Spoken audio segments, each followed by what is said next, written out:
Hello everyone, আজকে আবারও একটা নতুন ভিডিও নিয়ে চলে এসেছি। আর আজকে আমি তোমাদের সাথে কোনো ডেইলি ব্লগ শেয়ার করছি না। আজকে আমি তোমাদের সাথে একটা সয়াবিনের খুব সিম্পল রেসিপি শেয়ার করব। ঘরে থাকা মাত্র কয়েকটা উপকরণ দিয়ে তোমরা এগুলো তৈরি করে নিতে পারবে, আর এটা খেতেও খুব সুন্দর হয়। তো চলো আমরা দেখে নিই যে আমরা কীভাবে জিনিসটাকে করছি। ভিডিওটা শেষ পর্যন্ত দেখতে থাকো, তো আশা করছি তোমাদের ভালোই লাগবে। আসলে প্রত্যেক দিনের ওই একই রকমভাবে সয়াবিন না অনেকে খেতে চায় না, তো সেই কারণে ভাবলাম আজকে একটু সয়াবিনটাকে অন্যরকমভাবে করা যাক। তো সেই কারণে আমি এখানে আলুগুলোকে প্রথমে দেখো একটা পিলারের সাহায্যে খোসাগুলো ছাড়িয়ে নেব। আর এখানে পেঁয়াজ নিয়েছি দুটো, তো পেঁয়াজটাকে আমাকে দুরকমভাবেই কেটে নিতে হবে। একটা একটু বড় বড় পিস করে রাখতে হবে, যেরকম চিলি চিকেনে দেওয়া হয়। তো এইভাবে পেঁয়াজগুলোকে আমি বড় বড় পিস করে কেটে এখন পেঁয়াজগুলোকে একটা একটা করে বার করে রেখে দিচ্ছি। আর তারপরে এখন আমি এখানে ক্যাপসিকামগুলোকেও ছোট ছোট করে পিস করে নেব। তো আমি ঘরে যেটুকুনি ক্যাপসিকাম ছিল তো সেটাই নিয়ে নিয়েছি।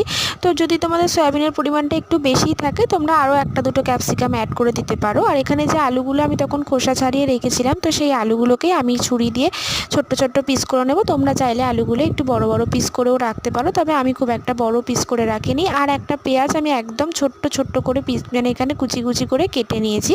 এটা অল্প পরিমাণে নিলেই হবে। আর এখানে আমি একটা টমেটোকেও ছোট ছোট করে পিস পিস করে কেটে নেব। তোমরা চাইলে টমেটো সসও অ্যাড করতে পারো। তো এখানে আমার মোটামুটি দেখো আলু, এখানে ক্যাপসিকাম, এখানে পেঁয়াজটাকে কুচিয়ে নিয়েছি, এখানে টমেটোর, এখানে পেঁয়াজটাকে একটু বড় বড় করে কেটে নিয়েছি। আর একটা গ্রেটারের সাহায্যে আমি আদা রসুনটাকে একটু ছাড়িয়ে গ্রেট করে নিয়েছি। তোমরা চাইলে দোকান থেকে কেনা পেস্টও ব্যবহার করতে পারো, বা বাড়িতেও তোমরা আদা রসুনটাকে পেস্ট করে নিতে পারো। আর সয়াবিনটা আমি অনেকটা আগে থেকেই ভিজিয়ে রেখেছিলাম, তো এখন এটা জল থেকে আমি সয়াবিনগুলো ভালো করে জলটা ছেঁকে সয়াবিনগুলো একটা অন্য পাত্রে তুলে রেখেছি। তো এরপরে আমি গ্যাস ওভেনটা জ্বালিয়ে কড়াটা বসিয়ে দেবো। তো কড়াই আমি কিছুটা পরিমাণে তেল গরম হতে দেবো, কারণ সয়াবিনগুলো একটু ভেজে নিতে হবে। কারণ একটু না ভেজে নিলে সয়াবিনগুলো থেকে একটা কাঁচা কাঁচা গন্ধ বেরায়, তো সেটা ভালো লাগবে না। তো সেই কারণে তেলটা মোটামুটি একটু গরম হয়ে এসেছে, আমি এখন সয়াবিনগুলোকে হালকা ব্রাউন ব্রাউন করে ভেজে নেব।